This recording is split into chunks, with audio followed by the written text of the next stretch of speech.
미쳤구나. 완전히 미쳤어. 시어머니가 며느리의 뺨을 때렸습니다. 남편은 등을 돌렸습니다. 마을 사람들은 손가락질하며 비웃었습니다. 황금 뽕나무 밭이면 평범한 농가 15집이 1년 동안 버는 만큼 수입을 내는 땅입니다. 그걸 거절하고 물도 안 나오고 풀 한 폭이 자라지 않는 마른 은광산을 선택했습니다. 저 고집 때문에 우리 집안 망했다. 하지만 그 며느리는 딱 한 가지를 받습니다. 황금 뽕나무 밭의 누에들이 이상한 병에 걸리기 시작했다는 것을. 3년 후 은광산에서는 매달 은자 70냥, 1년이면 800냥이 쏟아져 나왔습니다. 그 며느리는 경상도 3대 광산 주인이 되었습니다. 반면 황금 뽕나무 밭은 누에 역병으로 뽕나무가 모두 베어져야 했습니다. 비웃던 큰 며느리는 옥분 밑에서 일하며 겨우 먹고 살았습니다. 미친 선택이라던 그 결정은 어떻게 한 가문을 살린 천재적 해안이 되었을까요? 조선 중기 경상도 상주에 최대감이라는 거상이 살고 있었습니다. 두 아들을 두었는데 큰아들은 교만한 한양 부잣집 딸 강씨와 둘째 아들은 가난한 농부의 딸 옥분과 결혼했습니다. 옥분은 어려서부터 은광 광부들의 이야기를 들으며 자랐습니다. 세월이 흘러 최대감은 늙었습니다. 이제 얼마 남지 않았구나. 최대감은 평생 모은 재산을 정리하기 시작했습니다. 그 중에서도 가장 귀한 땅이 두 곳 있었습니다. 첫 번째는 마을 동쪽 황금 뽕나무 밭이었습니다. 30년 전 황무지를 사서 뽕나무를 심었던 땅입니다. 10년 후부터 뽕잎이 폭발적으로 쏟아졌고 상주에서 제일 가는 황금 뽕밭이 되었지요. 두 번째는 뒷산 마른 은광산이었습니다. 빚 대신 받은 땅이었습니다. 메마른 산비탈, 물도 없고 척박하기만 한 땅이었지요. 어느 겨울 저녁 최대감은 두 아들과 두 며느리를 불렀습니다. 내 시간이 얼마 남지 않았다. 땅을 나누어 주겠다. 하지만 아버님, 두 개의 땅을 어떻게 나눕니까? 며느리들이 직접 선택하게 하겠다. 며느리들이요? 땅을 실제로 경영할 사람은 며느리들이기 때문이다. 최대감은 며느리들에게 말했습니다. 첫 번째는 마을 동쪽 황금 뽕나무 밭이다. 두 번째는 뒷산 마른 은광산이다. 사흘 동안 두 땅을 직접 보고 와라. 그리고 선택하라. 며느리들은 땅을 보러 나갔습니다. 먼저 황금 뽕나무 밭을 보았습니다. 광활한 뽕밭에 펼쳐진 뽕나무들, 줄기는 굵고 튼튼했고 가지는 하늘로 뻗어 있었습니다. 정말 대단한 땅이야. 옥부는 감탄했습니다. 하지만 옥부는 그냥 지나치지 않았습니다. 뽕나무 밑으로 가서 땅을 살펴보았습니다. 땅을 손으로 만져보았습니다. 나무 밑동을 살펴보았습니다. 그러다가 이상한 것을 발견했습니다. 나무 밑동에 작은 구멍들이 뚫려 있었습니다. 이건 벌레 구멍이야. 옥부는 더 자세히 살펴보았습니다. 여러 그루를 확인해 보니 거의 모든 나무에 구멍이 있었습니다. 천공충이야. 나무 속을 파고드는 벌레. 옥부는 흙도 살펴보았습니다. 손으로 흙을 한 줌 떠보았습니다. 흙이 기름기가 없어. 30년 동안 같은 나무만 키워서 지력이 고갈됐구나. 옥부는 심각한 표정이 되었습니다. 이 뽕밭은 위험해. 다음 날 은광산을 보러 갔습니다. 뒷산에 올라가니 황폐한 땅이 펼쳐져 있었습니다. 돌투성이 언덕, 마른 풀, 무너진 광산 입구. 정말 쓸모없어 보이는 땅이네. 옥부는 광산 안을 들여다보았습니다. 입구는 무너져 있었지만 안쪽 광맥은 살아 있었습니다.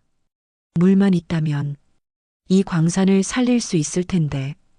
옥부는 주변을 살펴보기 시작했습니다.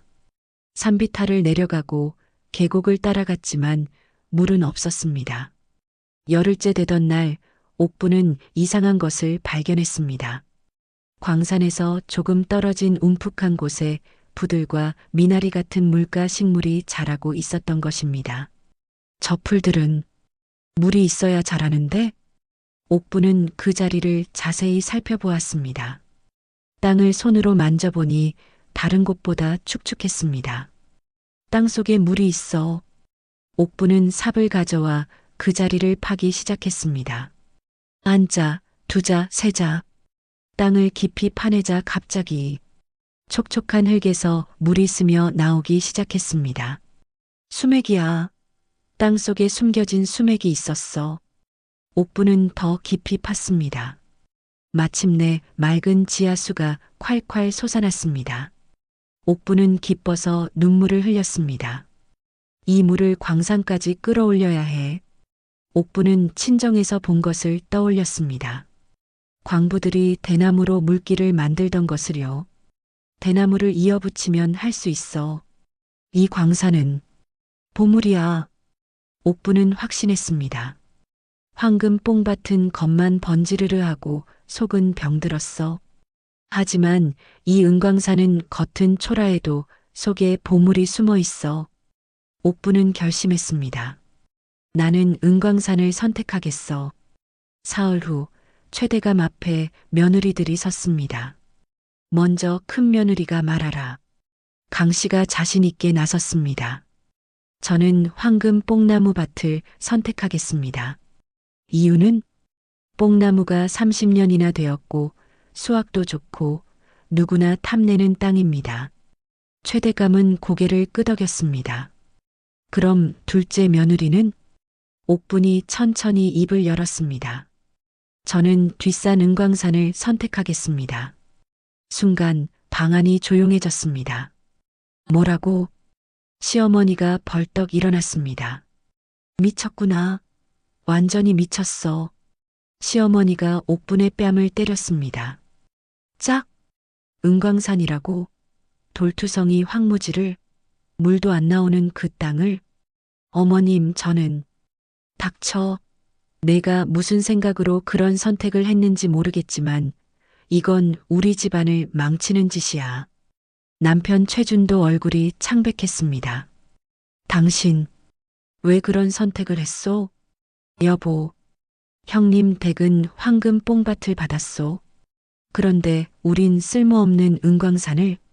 최준은 등을 돌렸습니다. 마을 사람들의 반응도 마찬가지였습니다. 옥분이 미쳤대. 황금 뽕밭을 버리고 은광산을 택했다니. 저 집안 이제 망했어. 하지만 최대감은 조용히 옥분을 바라보았습니다. 정말 내 선택이냐? 네, 할아버님. 후회하지 않겠느냐? 후회하지 않겠습니다. 최대감은 고개를 끄덕였습니다. 좋다. 그럼 윤희네는 뽕밭을, 준희네는 은광산을 가져라. 문서가 나뉘었습니다. 강 씨는 기뻐서 펄쩍 뛰었습니다. 여보, 우리가 뽕밭 주인이에요. 하지만 옥부는 아무 말도 하지 않았습니다. 그날 밤 최준이 말했습니다. 형님 댁은 뽕밭 덕분에 큰 돈을 벌 텐데 우린 뭘 하겠소? 돌투성이 은광산에서? 최준은 날마다 술을 마셨습니다. 한편 큰 며느리 강 씨는 날마다 기뻐했습니다. 여보, 우리가 이제 진짜 부자예요. 그래, 뽕밭만 잘 가꾸면 엄청난 돈을 벌겠어. 옥부는 포기하지 않았습니다. 매일 새벽 일어나 뒷산 은광산으로 갔습니다. 돌을 치우고 땅을 파고 계획을 세웠습니다. 어느 날 아침 남편 최준이 물었습니다. 당신 요즘 어디 가는 거요? 은광산에 가요. 물길을 만들려고요. 최준은 한숨을 쉬었습니다. 당신, 그만하시오. 여보, 당신이 고생하는 꼴을 차마 못 보겠소. 그 황무지에서 뭘 얻겠소? 차라리 내가 형님 밑에서 더 굽신거리겠소. 당신은 집에서 쉬시오. 여보, 저는 괜찮아요. 최주는 아내의 손을 잡았다가 놓았습니다. 내가 무능해서 당신이 이런 고생을 하는 거요. 미안하오. 최주는 고개를 돌렸습니다. 며칠 후 최주는 몰래 광산에 올라왔습니다. 물길을 만들느라 대나무를 깎고 있는 아내를 멀리서 지켜보았습니다. 손은 피투성이었고 얼굴은 땀범벅이었습니다. 최주는 가슴이 찢어지는 것 같았습니다. 최주는 주먹밥 하나를 바위 위에 살짝 두고 내려왔습니다. 옥부는 저녁에 그 주먹밥을 발견했습니다. 따뜻했습니다. 여보, 고마워요. 옥부는 눈물을 흘리며 주먹밥을 먹었습니다. 한 달이 지났습니다. 옥부는 대나무 수로를 완성했습니다. 수맥에서 광산까지 대나무를 이어붙여 물길을 만들었지요. 물을 터뜨리는 순간 맑은 물이 대나무 수로를 타고 흘러갔습니다. 물이 콸콸 흘러 광산으로 올라왔습니다. 성공했어. 옥부는 기뻐서 눈물을 흘렸습니다. 이제 본격적인 광산 작업을 시작할 수 있었습니다. 옥부는 광산 입구를 정리하기 시작했습니다. 무너진 돌을 치우고 먼지를 쓸고 안쪽을 살펴보았습니다. 그러다가 옥부는 놀라운 것을 발견했습니다. 광산 벽면에 박혀 있는 은빛 덩어리. 이건 자연은이야. 자연은은 불순물이 거의 없는 순수한 은덩어리였습니다. 재련이 필요 없이 그대로 팔 수 있는 귀한 것이었지요. 옥부는 조심스럽게 자연은을 캐냈습니다. 주먹만 한 은덩어리 3개. 이건 하늘이 준 기회야. 옥부는 그 자연은을 들고 상주장터로 갔습니다. 은세공 장인이 은을 보고 눈이 휘둥그레졌습니다. 이건 자연은이요. 순도가 거의 100%요. 장인은 큰 돈을 주고 은을 샀습니다. 첫 판매였습니다. 옥부는 그 돈으로 즉시 은퇴한 노련한 광부를 고용했습니다. 노련한 광부는 실력이 있었습니다. 이 광맥은 깊숙이 이어져 있소. 제대로 캐면 큰 돈을 벌겠소. 시간이 흐르면서 광산에서 은이 나오기 시작했습니다. 옥부는 광부를 더 고용했습니다. 도구도 늘렸습니다. 석 달이 지났을 때 옥부는 집으로 큰 돈을 가져왔습니다. 그날 저녁 옥부는 남편을 불렀습니다. 여보, 이걸 보세요. 옥부는 보자기를 풀었습니다. 은이 쏟아져 나왔습니다. 이게 다 뭐요? 은광산에서 번 돈이에요. 최주는 믿을 수 없다는 표정으로 은을 세어보았습니다. 엄청난 돈이었습니다. 당신이 이걸 벌었다고? 네, 여보. 당신이 두고 간 주먹밥 덕분에 힘을 낼 수 있었어요. 최주는 얼굴이 빨개졌습니다. 그걸 알고 있었소? 네. 정말 고마웠어요. 최주는 아내를 다시 보기 시작했습니다. 형님을 따라 비단 장사를 해서 번 돈보다 훨씬 많았습니다. 내가 아내를 완전히 오해했구나. 최주는 아내 앞에 무릎을 꿇었습니다. 미안하오. 당신을 믿지 못해서 정말 미안하오. 괜찮아요, 여보. 내가 당신을 너무 함부로 대했소. 최주는 눈물을 흘렸습니다. 옥부는 남편을 일으켜 세웠습니다. 여보, 이제 함께 일해요. 둘이 힘을 합치면 더 잘할 수 있어요. 최주는 고개를 끄덕였습니다. 그렇소. 이제부터는 내가 당신을 돕겠소. 평생 돕겠소. 부부는 서로를 안았습니다. 시어머니도 놀랐습니다. 옥분이가 이렇게 큰 돈을 벌었다고? 옥부는 시어머니에게 은을 보여줬습니다. 시어머니는 할 말을 잃었습니다. 옥분아, 네 어머님, 미안하구나. 내가 너를 너무 모질게 대했구나. 시어머니는 옥분의 손을 잡았습니다. 이 손 좀 봐라. 얼마나 거칠어졌니? 굳은 살투성이구나. 괜찮습니다, 어머님. 내가 정말 미안하구나. 앞으로는 잘해줄게. 시어머니는 눈물을 흘렸습니다. 옥분의 은광사는 날로 번성했습니다. 광부를 5명으로 늘렸고 재련시설도 확장했습니다. 하지만 그날 밤 재앙이 일어났습니다. 한밤중에 요란한 소리가 들렸습니다. 쿠르릉, 와르르르. 옥부는 벌떡 일어났습니다. 저건 광산 쪽에서. 옥분과 최주는 횃불을 들고 뒷산으로 달려갔습니다. 광산 입구가 무너져 있었습니다. 안 돼. 폭우로 산사태가 일어난 것입니다. 흙과 바위가 광산 입구를 완전히 막아버렸지요. 옥분과 최주는 밤새도록 흙을 파냈습니다. 마을 사람들도 와서 도왔습니다. 다행히 광부들은 일찍 퇴근해서 안에 없었습니다. 하지만 광산은 완전히 무너져 있었습니다. 아침이 되자 참혹한 광경이 펼쳐졌습니다. 광산 입구는 바위와 흙으로 가득 차 있었고 물길도 끊어져 있었습니다. 노련한 광부가 고개를 저었습니다. 이걸 복구하려면 엄청난 돈이 들 것 같습니다. 옥분이 번 돈을 거의 다 써야 했습니다. 최준이 옥분에게 말했습니다. 당신, 이제 그만하는 게 어떻소? 너무 위험한 것 같소. 여보, 남은 돈으로 작은 장사를 시작하면 안전하게 살 수 있어. 또 무너지면 어떻게 하오? 옥부는 무너진 광산을 바라보았습니다. 포기할까? 이제 그만둘까? 하지만 그때 옥부는 무너진 바위 틈새에서 무언가를 발견했습니다. 은빛 광맥. 무너진 곳에서 더 굵은 광맥이 드러난 것입니다. 이건 지금까지 본 것보다 훨씬 큰 광맥이야. 옥부는 눈이 빛났습니다. 여보, 저기 좀 봐요. 저 은광맥. 엄청나게 큰 거예요. 노련한 광부도 놀랐습니다. 저건 정말 큰 광맥입니다. 엄청난 은이 나올 겁니다. 옥부는 결심했습니다. 다시 시작할 거예요. 이번에는 더 크게요. 하지만 여보, 위기는 기회예요.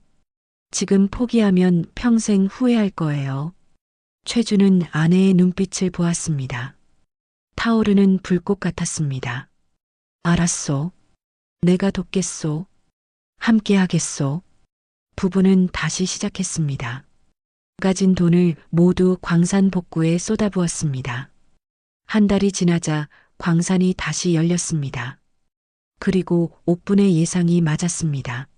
새로 드러난 광맥은 정말 엄청났습니다. 광산이 다시 열리자 은이 쏟아져 나왔습니다.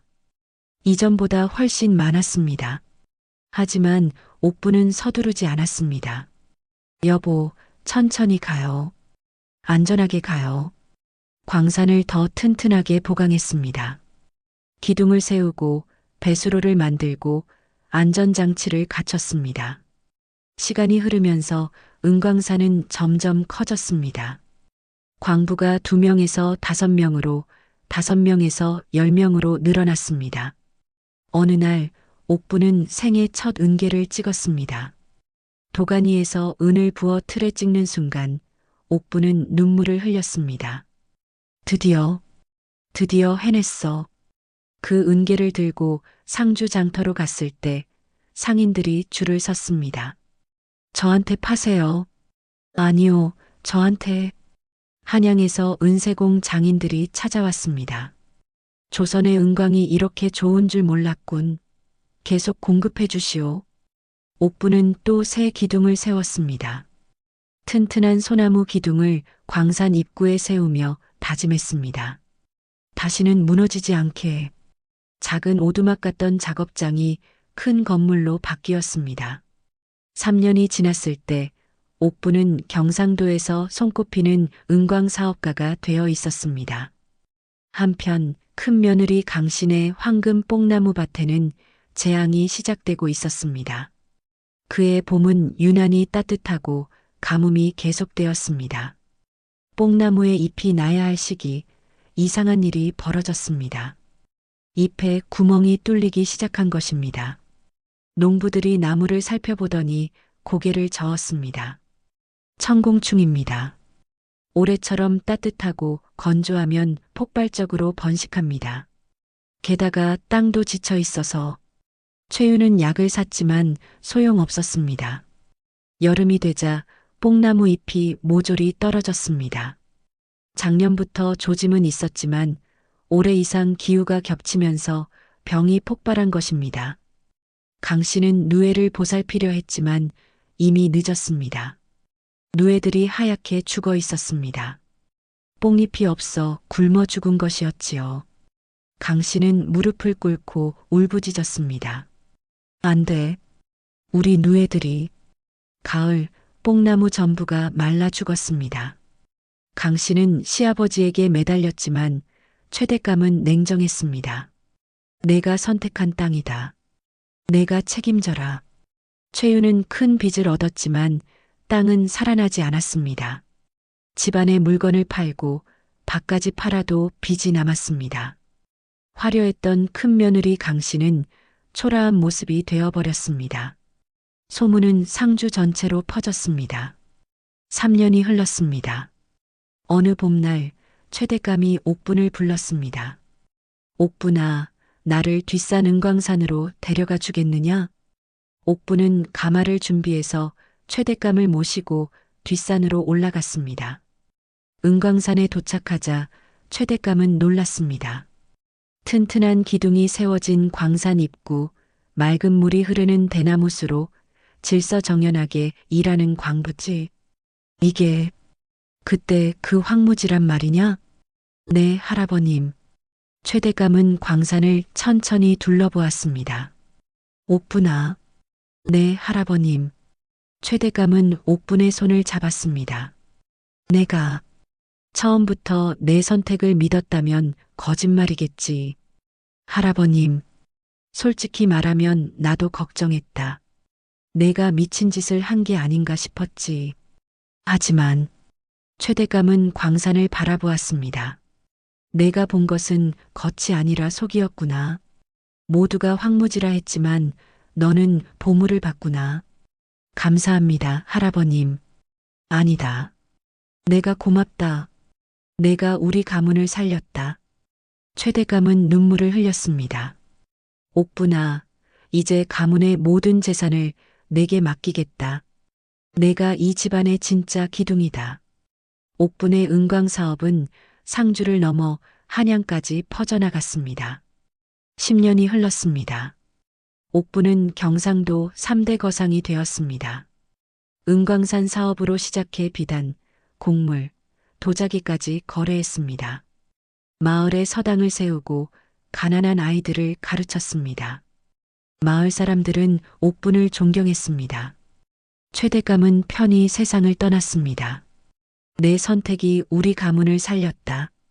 옥분은 최대감의 뜻을 이어 가문을 더욱 번성시켰습니다. 은광산은 점점 넓어졌고 경상도에서 제일 가는 은광이 되었습니다. 큰 며느리 강 씨는 옥분 밑에서 일하며 먹고 살았습니다. 어느 날 강 씨가 옥분에게 물었습니다. 왜 그때 은광산을 선택했어요? 옥분이 대답했습니다. 모두가 좋다고 하는 것이 진짜 좋은 것은 아니에요. 제 눈으로 직접 보고 판단했습니다. 어느 봄날 아침이었습니다. 옥분은 혼자 뒷산 은광산에 올라갔습니다. 10년 전 모두가 쓸모없다고 했던 그 은광산. 이제는 경상도 제1의 은광산이 되어 있었습니다. 옥분은 처음 수맥을 파냈던 그 자리에 섰습니다. 맑은 물이 대나무 수로를 따라 콸콸 흐르고 있었습니다. 바람이 불어왔습니다. 옥분은 눈을 감았습니다. 그때 그날이 떠올랐습니다. 모두가 미쳤다고 했던 그날. 시어머니가 뺨을 때렸던 그날. 남편이 등을 돌렸던 그날. 하지만 옥분은 포기하지 않았습니다. 땅속에 숨겨진 물을 찾았고 무너진 광산을 다시 세웠고 천천히 조금씩 앞으로 나아갔습니다. 옥분은 눈을 떴습니다. 광산 입구에서 남편 최준이 서 있었습니다. 당신 여기 있었소? 네, 여보. 최준이 다가와 아내의 손을 잡았습니다. 그때 생각나오. 내가 당신에게 주먹밥을 두고 갔던 날. 기억해요. 그 주먹밥 덕분에 힘을 낼 수 있었어요. 내가 바보였소. 당신을 믿지 못했으니까. 아니에요. 여보도 힘들었잖아요. 부부는 함께 광산을 내려다보았습니다. 광부들이 일하는 소리, 물 흐르는 소리, 새들이 지저귀는 소리. 최준이 말했습니다. 그때 그 선택이 우리를 살렸소. 옥부는 미소 지었습니다. 아니에요, 여보. 선택만으로는 부족했어요. 그럼 선택 후에 포기하지 않고 끝까지 해냈기 때문이에요. 바람이 다시 불어왔습니다. 대나무 수로 사이로 물이 반짝이며 흘렀습니다. 옥분과 최주는 손을 잡고 산을 내려갔습니다. 이야기가 재미있으셨다면 구독과 좋아요 부탁드립니다. 시청해주셔서 감사합니다.